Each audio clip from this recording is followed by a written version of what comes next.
Voilà, donc comme je le disais tantôt, voilà, nous allons poursuivre avec la présentation du logiciel de gestion de moyenne et bulletins scolaires, G-School.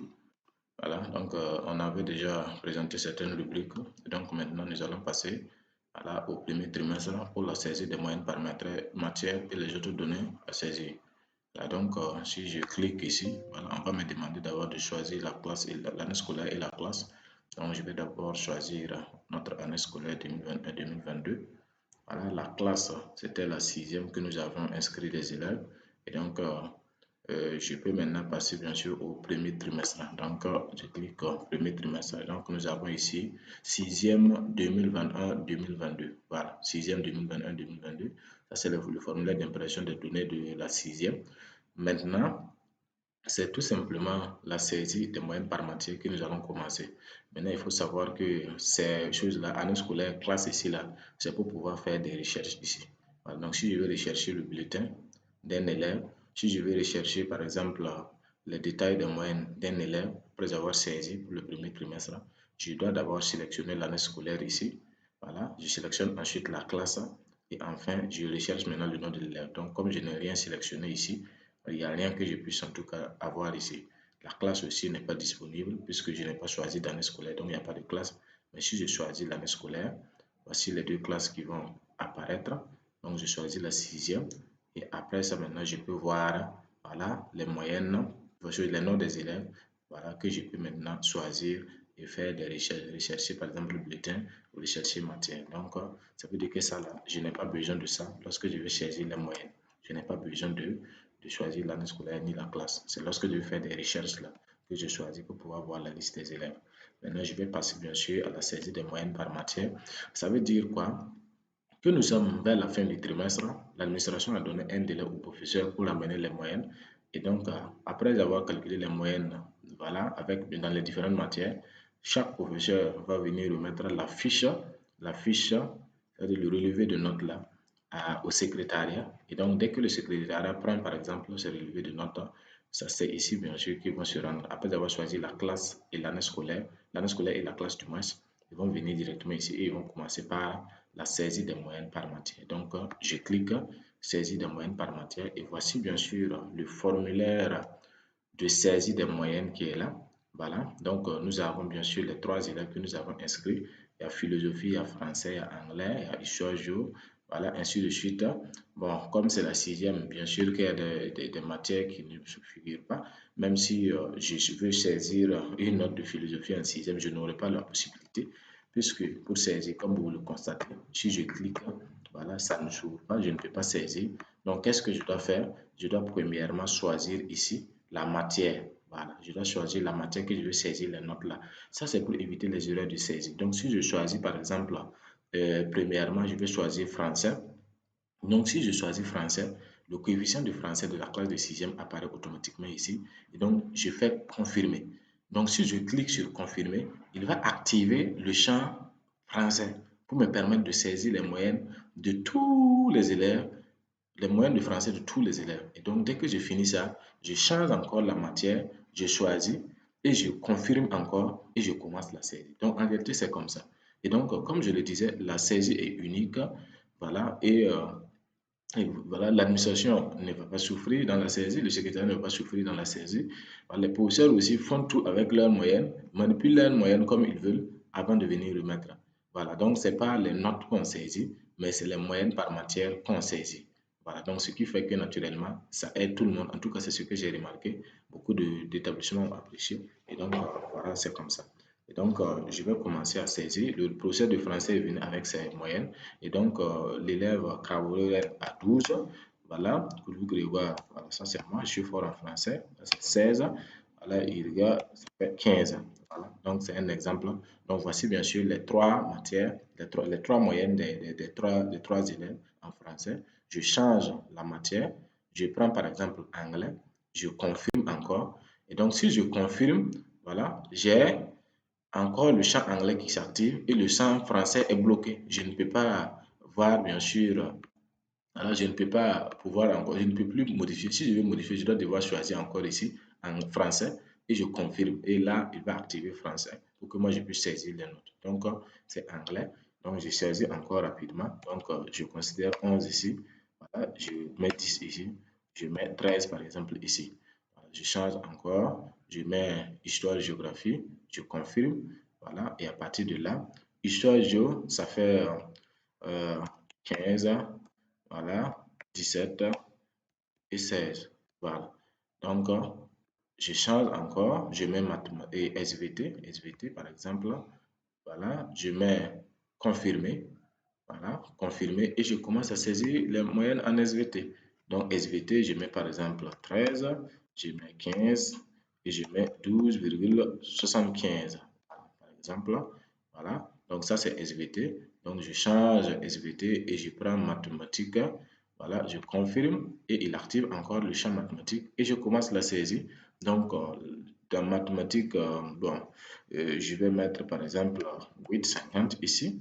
Voilà, je mets par exemple, voilà, 18, 50. Voilà.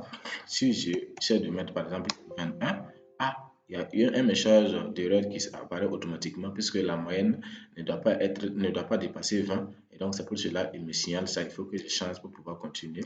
Donc, je mets par exemple 11, 50. Voilà, et il accepte maintenant. Le logiciel accepte maintenant. Et après ça, vous voyez qu'il n'y a pas philo, il n'y a pas anglais, des choses allemand, il n'y a pas philo, il n'y a pas allemand, il n'y a pas, chose. C'est-à-dire les matières qui ne sont pas en sixième ne figurent pas. Mais si c'était par exemple une autre classe, genre la troisième, nous allons avoir par exemple physique, chimie qui va s'ajouter. Voilà. Si c'était par exemple la terminale D, nous allons avoir toutes les matières, sauf allemand, qui vont naturellement s'afficher aussi. Donc, ça veut dire en fonction de la classe, ce sont ces matières qui seront disponibles. Ce qui veut dire que tu ne peux pas saisir PC puisque tu n'auras même pas la possibilité de choisir PC pour pouvoir activer le champ PC. Donc, en réalité, ça fait que vraiment, c'est très intéressant. Voilà, comme vous pouvez naturellement le constater. Donc, je saisis maintenant les moyennes en PC. Et donc, en EPS. En EPS, bon, je mets 17, voilà, 16, 50 et enfin 15. Voilà. Donc, voilà bien sûr voilà, les moyennes en EPS. Et donc, à partir de là, si vous regardez en bas ici, vous avez bien sûr total QF, total et moyenne de l'élève. Donc, c'est quel élève? C'est Kaboulé WRN. Donc, Kaboulé WRN, voilà, à 253,5 et sa moyenne, c'est 12,07. Donc, voilà ce que ça donne. Et donc, si je déplace naturellement, voilà, au fur et à mesure que je déplace là, le nom des élèves ne font que se profiler ici et je vois le total coefficient, le total pondéré, ainsi que naturellement la moyenne trimestrielle. Et je déplace encore et voilà bien sûr pour le troisième élève. Et donc, voilà ce que nous avons tout simplement. Voilà. Et à partir de là, après avoir saisi bien sûr les moyennes par matière, voilà, de tous les élèves, je peux reculer. Voilà, ça c'est OK. Je peux reculer. Et je veux voir maintenant les retraits de points. Voilà, les retraits de points, ça veut dire la vie scolaire amenait bien sûr la liste des élèves avec les pénalités. Donc, je clique là-bas. Et à partir de là, vous avez le formulaire de retrait de points qui est là. Et donc, chaque élève, voilà, de la classe de sixième devant vraiment les traits de points. Donc, si je clique là-bas, si je saisis, bien sûr, voilà, pour les retraits de points, c'est pas, je ne mets pas moins quelque chose, je mets juste le nombre de points à l'étranger. Donc, si c'est un point, je mets juste un. Voilà, pour Caboret Rennes, je mets par exemple 0,50 pour moi-même, pour le voir, et je mets par exemple, voilà, 0,5 aussi pour le troisième élève. Donc, j'ai mis les pénalités, donc je peux fermer.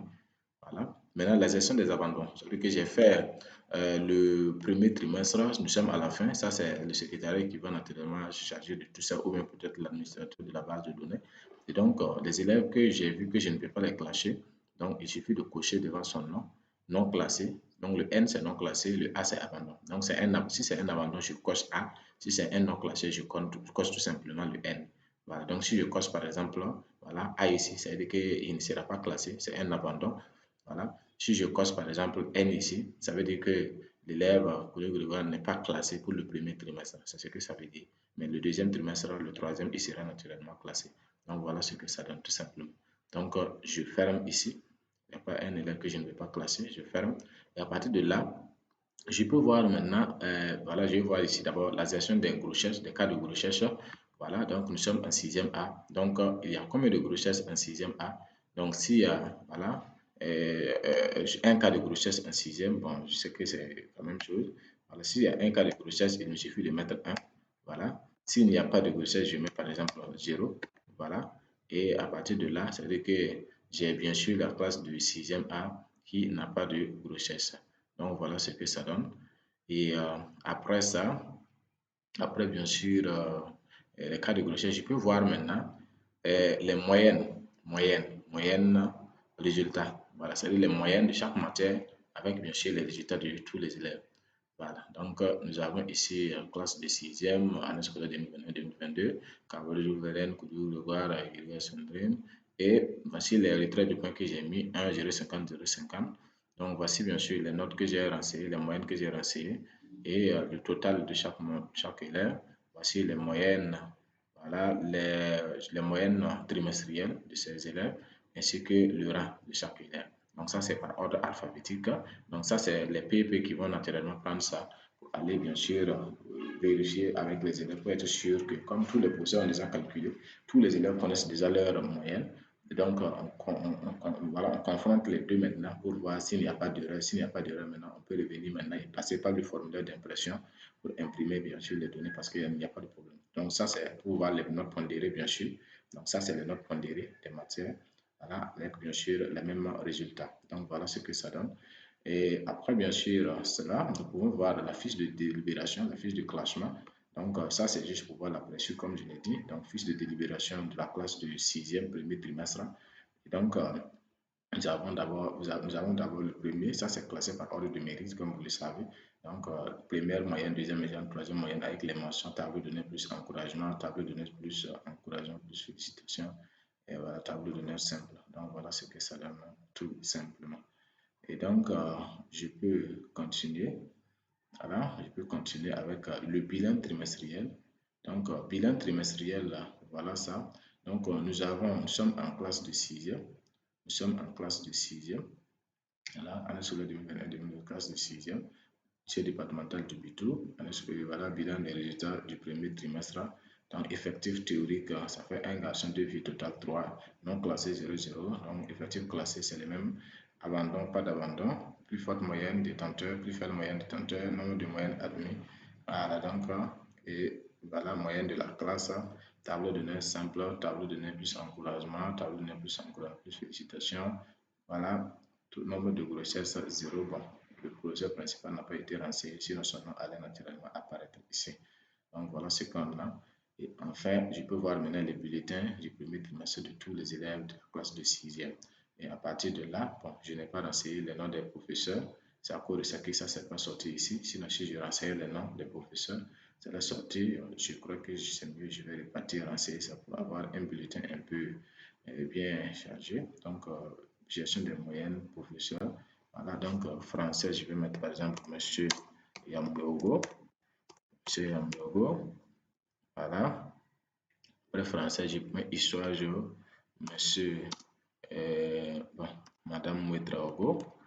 Madame Ouetraogo. Voilà. Après histoire, je mathématiques, je vais mettre Monsieur Koutougo. Voilà. SVT, je vais mettre Madame Minungo. Madame Minungo. Anglais, je vais mettre Monsieur Yabré. Et enfin, EPS, je peux mettre Monsieur Kapouri.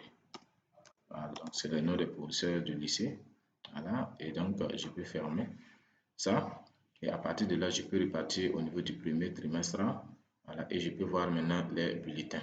Voilà, donc comme vous le constatez, les noms des professeurs que j'ai mentionnés, voilà, sont en tout cas affichés. Et à partir de là, chaque professeur va tout simplement signer devant son nom. Voilà, l'appréciation est déjà là, donc il va signer juste devant son nom. Et voilà, c'est OK, il n'y a pas de problème. Donc ça, c'est le premier élève. Donc voilà, en bas ici, je peux déplacer pour voir bien sûr les données d'un autre élève. Donc si je fais ça, donc ça c'est un autre élève, voilà. Et je clique encore, ça c'est un autre élève encore. Donc c'est tous les élèves, leurs bulletins qui sont là en aperçu. Et donc, je peux regarder, mais je ne peux pas imprimer ici, comme je l'ai dit. Si je veux imprimer les données maintenant du premier trimestre, je vais tout simplement ouvrir le formulaire d'impression des données du premier trimestre. Là, je peux imprimer les moyennes avec les résultats. Voilà les moyennes, les résultats avec bien sûr les notes pondérées, la fiche de délibération, c'est-à-dire la fiche de classement, voilà, par ordre de mérite, le bilan trimestriel et les bulletins de tous les élèves. Donc, si je clique ici, je lance l'impression de tous les bulletins.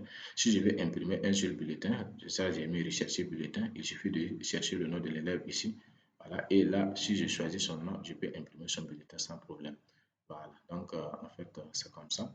Donc, je peux choisir, par exemple, un élève, voilà, KWN, et je clique sur imprimer. Et donc, son bulletin va sortir en PDF, puisque l'imprimante qui est là par défaut, c'est voilà, c'est Adobe. Et donc, je peux voir bien sûr cela ici. Je peux voir le bulletin. Donc, je vais enregistrer. Voilà, donc je vais mettre bulletin sixième. C'est un seul bulletin qui va sortir. Voilà. Donc voilà bien sûr le bulletin qui sort en PDF.